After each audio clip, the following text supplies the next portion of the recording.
अमरावती जिल्ह्याच्या चांदूर बाजारात झालेल्या ढगफुटी सदृश्य पावसानं जनजीवन विस्कळीत झालेलं आहे। काही तासातच विक्रमी पावसामुळे रस्ते पाण्याखाली गेलेत, शेतीचं मोठं नुकसान झालंय। तर अमरावती जिल्ह्यातील माधानगाव आणि पंचक्रोशीतील 15 ऑगस्टला दुपारी ढगफुटी सदृश्य पावसामुळे अवघ्या काही तासात अनेक घरं पाण्यात बुडाली, शेतातील उभं पीक वाहून गेलं, नागरिकांनी जीव मुठीत धरून रात्र काढली आहे। तर गावातील नदी नाले ओसंडून वाहत असल्यानं पाणी गावात शिरलं, यामुळे घर, शेती, रस्ते आणि पूल यांचं मोठ्या प्रमाणात नुकसान झालंय। तर याच गावातील कमलाबाई खंडारे यांचं घर या पावसामुळे कोसळलं, मात्र प्रसंगावधान राखत घरातील सदस्य बाहेर निघाले, अन्यथा मोठा अनर्थ झाला असता।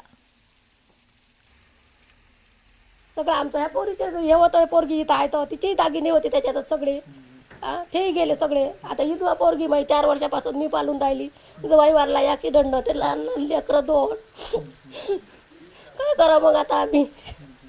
मला सांगा, अजूनही पाऊस चालू आहे, पुढचे 24 तास अजून पावसाचा इशारा आहे, मनात काय भीती आहे? समजा पाऊस आला तर पुन्हा उघड्यावर पडेल? आम्ही चाललो जातो बघ आता सगळे लेकरं बाहेर सगळे चाललो जातो आम्ही। काय आता आमच्या पाशी पर्यायच नाही, कोणता पर्याय आमच्या पाशी।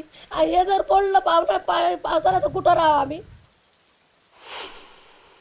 काय तुमच्या हातचं होतं की तर वाहून गेलेलं आहे? सगळंच गेलं, मग हातचं सगळंच होतं, गहू तांदूळ खायचं, माय पैसे अदले सोनं नाणं सगळं दबलं त्याच्यानी। सांगा, गळ्यातली पोत होती, कानातली होते, आपण ठेवतोच ना घरांनी, ते पण नाही निघाले ना, काहीच नाही निघालं। फ्रीज होता, मोठी TV होती, रॅका होत्या, खायची वस्तू सगळे 15 पोते गहू होते, 4 बकऱ्या होत्या माझ्या घरा मागून छिने। ते काढताच नाही आलं तर कसं काढा? हे बाहेरचं जे वस्तू होती ते पेट्या मिट्या ते काढलं फक्त। मग कोणताच विलाज नव्हता ना काढायचा, हे दोघं बापले का दबले होते। मग हे पाण्याने लोक येतात काय काढाले? ढगफुटीमुळे अमरावतीच्या चांदूर बाजार तालुक्यातील माधान गावात हाहाकार उडालाय। 15 ऑगस्टला दुपारी ढगफुटी सदृश्य पावसामुळे अवघ्या काही तासात अनेक घरं पाण्यात बुडाली, शेतातील उभं पीक वाहून गेलंय। तर याच गावातील टेकडी भागात राहणाऱ्या सिद्धार्थ खंदारेच्या घरात देखील 5 फुटांपर्यंत पाणी शिरलं होतं। घरासमोरील रस्ता नदी असल्यासारखं वाटत होतं आणि या पाण्यामुळे घरातील साहित्य, कपडे पाण्यात वाहून गेलेत। किचनमधील सामान वाहून गेल्यानं घरात खरं तर स्वयंपाक देखील बनवता येत नसल्याचं सिद्धांत खांडेकर आणि खंदारे कुटुंबातील सदस्यांनी सांगितलंय। माधान गावात झालेल्या ढगफुटी सदृश्य पावसानंतर आता पाणी जरी ओसरलं असलं तरी त्या पावसाच्या खुणा अजूनही इथल्या नागरिकांना छळत असल्याचं आपल्याला पाहायला मिळतं। कारण ही किचन आहे, या किचनमध्ये कालपर्यंत जे आहे ते मोठ्या प्रमाणात सामान होतं, इथं चूल होती आणि रोजच्या जेवणासाठी लागणारा भाजी असेल किंवा इतर साहित्य होतं। मात्र आता आपण पाहतोय की हे सगळं या पुराच्या पाण्यामध्ये अक्षरशः वाहून गेलेलं आहे। किचनमधलं अनेक सामान जे आहे ते वाहून गेलेलं आहे आणि या घराची देखील आपण पाहतोय की या अतिवृष्टीमुळे जे आहे ती पडझड झाल्याचं इथं पाहायला मिळतं आहे। घरातलं डायनिंग रूम ही आहे, या डायनिंग रूममध्ये असलेलं सामान, मुलांचं औषध असेल, रोजच्या वापरातला टूथब्रश असेल किंवा इतरही सामान असेल, या पाण्यामुळे जे आहे ते सगळं इतरत्र जे आहे ते पसरलेलं आपल्याला पाहायला मिळतं। या पाण्याची लेवल किती होती तर हे या भिंतींवरून आता अंदाज घेता येईल।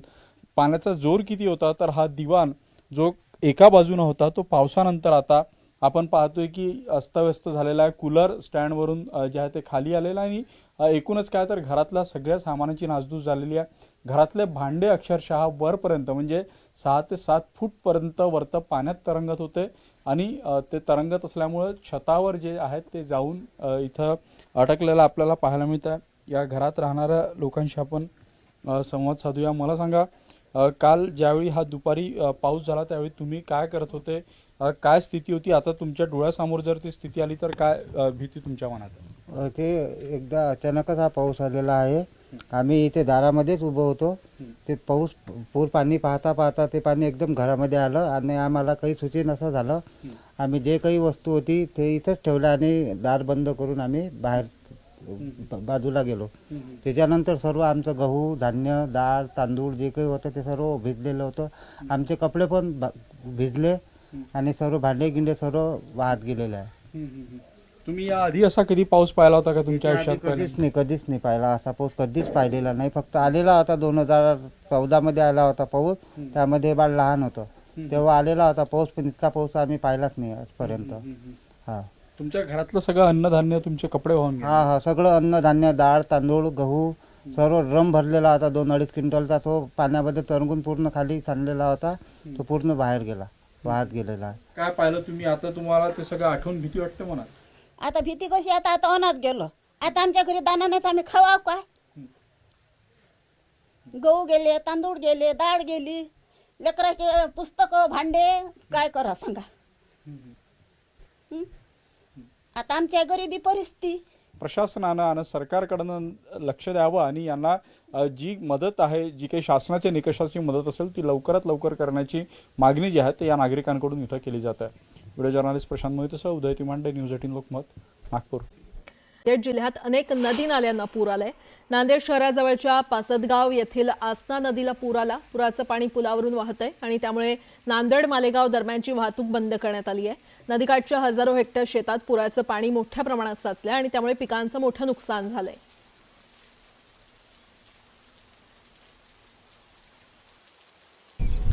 गेल्या 2 दिवसापासून नांदेड जिल्ह्यामध्ये सतत पाऊस सुरू आहे. कुठे मुसळधार पाऊस तर कुठे जोरदार पाऊस बरसतोय. त्यामुळे नांदेड जिल्ह्यातील अनेक नदी नाल्यांना पूर आलेला आहे. आता मी आहे नांदेड शहराजवळच्या पासदगाव येथे. पासदगाव येथील या आस्था नदीला देखील पूर आलेला आहे आणि या पुलावरून पाणी वाहत असल्यामुळे नांदेड आणि मालेगावची वाहतूक जी ती बंद करण्यात आलेली आहे. पोलिसांचा बंदोबस्त या ठिकाणी लावण्यात आलेला आहे. नदीचं जे पाणी आहे पुराचं ते नदी आजूबाजूच्या शेतात पूर्णपणे शिरलेलं आहे. आपण पाहू शकतो की जिथपर्यंत आपली नजर जाईल तिथपर्यंत सगळं पाणीच पाणी शेतामध्ये साचलेलं आहे. त्यामुळे शेतकऱ्यांचं देखील मोठ्या प्रमाणामध्ये नुकसान झालेलं आहे. काल रात्रीपासून पावसाने उसंत दिली होती, मात्र आज सकाळपासून पुन्हा रिमझिम पाऊस सुरू आहे आणि आज देखील हवामान खात्याने नांदेड जिल्ह्याला येलो अलर्ट पावसाचा दिलेला आहे. आणखीन पाऊस वाढण्याची शक्यता आहे. त्यामुळे पूर परिस्थिती कायम आहे. आणखीन परिस्थिती बिघडण्याची शक्यता निर्माण झालेली आहे. मुजीब शेख, न्यूज 18 लोकमत, नांदेड. हिंगोली जिल्ह्यामध्ये गेल्या 2 दिवसात मुसळधार पाऊस झालेला आहे आणि या पावसामुळे कयाधू नदीसह ओढ्या नाल्यांना पूर आलाय. या पुरामुळे नदीकाठच्या शेतांमध्ये आणि सखल भागातील शेतांमध्ये पाणी साचलेलं आहे. काही ठिकाणी शेतजमीन खरडून गेलेली आहे, तर नदी आणि ओढ्याकाठच्या शेतांमध्ये हळद, सोयाबीन, मूग अशा पिकांचं मोठं नुकसान झालंय. या नुकसानीचा नुकसानग्रस्त शेतामधून आढावा घेतलेला आहे आमचे प्रतिनिधी मनीष खरात यांनी. पावसाने झोडपलं आणि राजाने मारलं तर दात कुणाकडे मागायची, अशी काहीशी परिस्थिती हिंगोली जिल्ह्यातील शेतकऱ्यांमध्ये निर्माण झाली आहे. मी सध्या हिंगोलीच्या कळमनुरी तालुक्यातील सोडेगावच्या शिवारामध्ये आहे. हे हळदीचं शेत आहे. या शेतामध्ये शेतकऱ्यानं हळदीच्याच बेडवरती जे आहे ते सोयाबीनची देखील लागवड केली. शेतकऱ्याचा मानस असतो की हळद जरी गेली तर काही प्रमाणात लागवडीचा खर्च निघावा म्हणून सोयाबीन त्यांनी पेरलंय. परंतु जे आहे 2 दिवसापासून हिंगोली जिल्ह्यामध्ये मुसळधार पाऊस पडतोय, त्या पावसानं सगळं होत्याचं नव्हतं केलंय. पेनगंगा असेल, कयाधू असेल आणि इतर ओढेनाले असतील यांना पूर आलाय आणि नदीकाठच्या शेतांचं आणि सखल भागाच्या शेताचं मोठं नुकसान झालंय. आपण बघतोय की पलीकडे देखील काही शेतं आहेत आणि या सगळ्या शेतांमध्ये हीच परिस्थिती आहे. सध्या गुडघाभर पाणी आहे आणि काल मात्र येऊन जास्त पाणी होतं. आपल्यासोबत हे शेतकरी आहेत, सोडेगावचे शेतकरी आहेत, गजाननराव काळे. दादा, काय नुकसान आहे? किती पाऊस होता? पावसाची परिस्थिती विचारण्यासारखी नव्हती, इतका पाऊस होता. आणि आपण जिथं आज उभे आहेत या ठिकाणी जवळपास 4 फूट 3 फूट पाण्याची लेवल होती. मागच्या वर्षी सुद्धा हीच परिस्थिती होती आमच्या शेतामध्ये आणि शासनाकडून जी मदत होणार आहे ती एकदम तुटपुंजी राहिली. दरवर्षी मागच्या वर्षीचा विमा सुद्धा शेतकऱ्याला मिळाला नाही कळमनुरी. आणि आपले मागच्या वर्षी पालकमंत्र्यांनी कळमनुरी दौरा करून सुद्धा काहीच ॲक्शन घेतल्या गेल्या नाहीत. नक्कीच आपण बघतो शेतकरी म्हणतात की मागच्या वर्षी देखील नुकसान भरपाई मिळाली नाही. आपल्यासोबत आणखी एक शेतकरी आहे. भाऊ, काय परिस्थिती होती काल? शासनाकडे काय मागणी करता? कारण शेतात प्रचंड नुकसान आहे. दिनांक 8 ऑगस्टपासूनच या ठिकाणी पावसाला सुरुवात झाली होती. 9 ऑगस्ट रोजी देखील या ठिकाणी अतिवृष्टी झाली होती. त्याचे निवेदन देखील सोडेगाव वासियांकडून जिल्हाधिकारी कार्यालय, तहसील कार्यालय या ठिकाणी दिले होते आणि परत त्या अतिवृष्टीची तर पंचनामासुद्धा झाला नाही. परंतु काल परत ते 14 आणि म्हणजे 15-16 तारखेला देखील या ठिकाणी मोठ्या प्रमाणात अतिवृष्टी झालेली आहे आणि या अतिवृष्टीमुळे नदीकाठचे, ओढ्याकाठचे जे हळद आहे, सोयाबीन आहे, केळी आहे, तूर आहे, अशा सर्व पिकांचं नुकसान मोठ्या प्रमाणात झालेलं आहे. शासनाकडून तुटपुंजी जरी मदत मिळत असली तरी बुडत्याला काडीचा आधार याप्रमाणे शासनाकडून थोडासा दिलासा शेतकऱ्यांना नक्कीच मिळायला पाहिजे. अशा प्रकारची मदत या ठिकाणी शासनाकडून व्हायला पाहिजे. बुडत्याला काडीचा आधार व्हावा अशी जी भावना जी आहे ती शेतकऱ्यांनी व्यक्त केली आहे. त्यामुळे आता शासनानं लवकर पंचनामे करून शेतकऱ्यांना आर्थिक मदत करावी अशी मागणी शेतकऱ्यांकडे होत आहे. मनीष खरात, न्यूज 18 लोकमत, हिंगोली. मुसळधार कोसळणाऱ्या पावसामुळे रत्नागिरीतील जगबुडी आणि नारंगी नदी इशारा पातळीवरून वाहत असून परिणामी ग्रामीण भागातील अंतर्गत रस्त्यांवर पाणी वाहू लागलेलं आहे. काही ठिकाणचे मार्ग बंद झालेले आहेत, तर खेड बहिरवली मार्गावर सुशेरी गावात रस्त्यावरून नारंगी नदीचं पाणी वाहू लागल्यानं हा मार्ग ठप्प झालेला आहे. यामुळे 20 गावांचा संपर्क खेड शहराशी तुटलेला आहे.